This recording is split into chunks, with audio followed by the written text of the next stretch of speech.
শান্তি। এখনই যদি তুমি জীবনের কোনো একটি ক্ষেত্রে শান্তি পেতে পারো, তাহলে সেটা কোথায় থাকতো?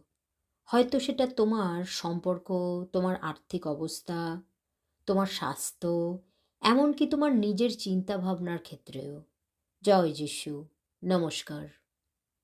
আমরা সকলেই শান্তির জন্য আকাঙ্ক্ষা করি। কিন্তু প্রায়ই আমরা এমন জায়গায় তা ধাওয়া করি যেখানে এটি টিকিয়ে রাখা যায় না। যেমন সাফল্য, নিরাপত্তা বা নিয়ন্ত্রণ।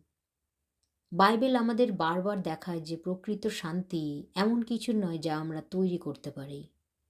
এটি পরিস্থিতি থেকে আসে না, বরং ঈশ্বরের উপস্থিতি থেকে আসে।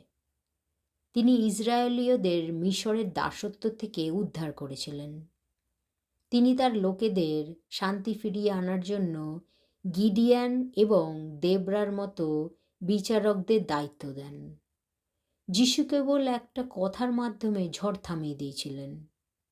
তিনি একজন ভূতগ্রস্ত ব্যক্তিকে মুক্ত করেছিলেন এবং একজন পাপে আটকা পড়া মহিলাকে ক্ষমা করেছিলেন। যখনই বিশৃঙ্খলা দেখা দিত, ঈশ্বরের উপস্থিতি শান্তি এনে দিত। এই কারণেই নবীরা মাসিয়াকে ইম্যানুয়েল, ঈশ্বর আমাদের সাথে এবং শান্তির রাজপুত্র বলে সম্বোধন করতেন। ঈশ্বরের উপস্থিতি এবং শান্তি পরস্পরের সাথে সম্পর্কিত। শান্তি এমন কিছু নয় যা যিশু নিজের থেকে আলাদা করে দেন। তিনি আমাদের শান্তি। তিনি যেখানেই থাকুক না কেন, শান্তি বিরাজমান। এই বড়দিনের ঋতুতে তোমরা নিজেকে চাপ, দণ্ড বা অনিশ্চয়তার মাঝে খুঁজে পেতে পারো। যিশুকে খুঁজতে পরিস্থিতি ঠিক না হওয়া পর্যন্ত অপেক্ষা করো না। তোমাদের ঝড়ের মাঝখানে তাকে আমন্ত্রণ জানাও। তার শান্তি পলকা নয়।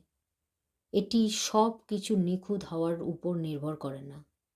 এটি তোমাদের হৃদয়কে শান্ত করার জন্য যথেষ্ট শক্তিশালী। এমনকি যখন তোমার চারপাশের জীবন কোলাহলপূর্ণ।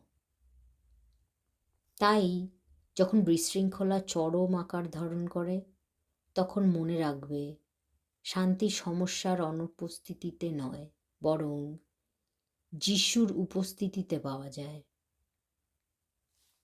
শান্তি আমি রেখে গেলাম তোমাদের জন্য, দিয়ে গেলাম আমারই শান্তি।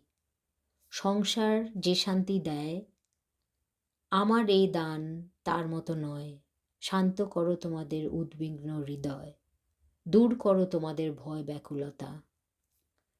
আমাদের জন্য একটি শিশুর জন্ম হয়েছে, একটি পুত্র দেয়া হয়েছে আমাদের। তিনিই হবেন আমাদের রাজা। তাকে বলা হবে মহান উপদেষ্টা, পরাক্রমশালী ঈশ্বর, সনাতন পিতা, শান্তিরাজ। ঊর্ধ্বে ঈশ্বরের মহিমা, পৃথিবীতে তার প্রিয়জনদের মধ্যে শান্তি হোক। চিরস্থায়ী শান্তির রাজকুমার প্রভু যিশু আমাদের শান্তির হাতিয়ার করুন। যেখানে ঘৃণা, বিতৃষ্ণা, বিরোধিতা, অপমান, অবজ্ঞা,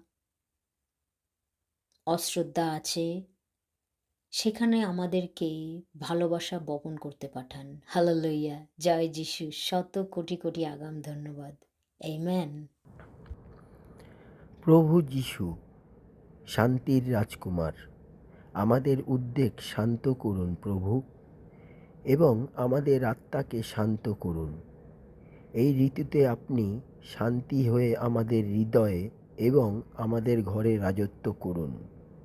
হালেলুয়া, জয় যিশু, শত শত কোটি আগাম ধন্যবাদ। Hallelujah, amen.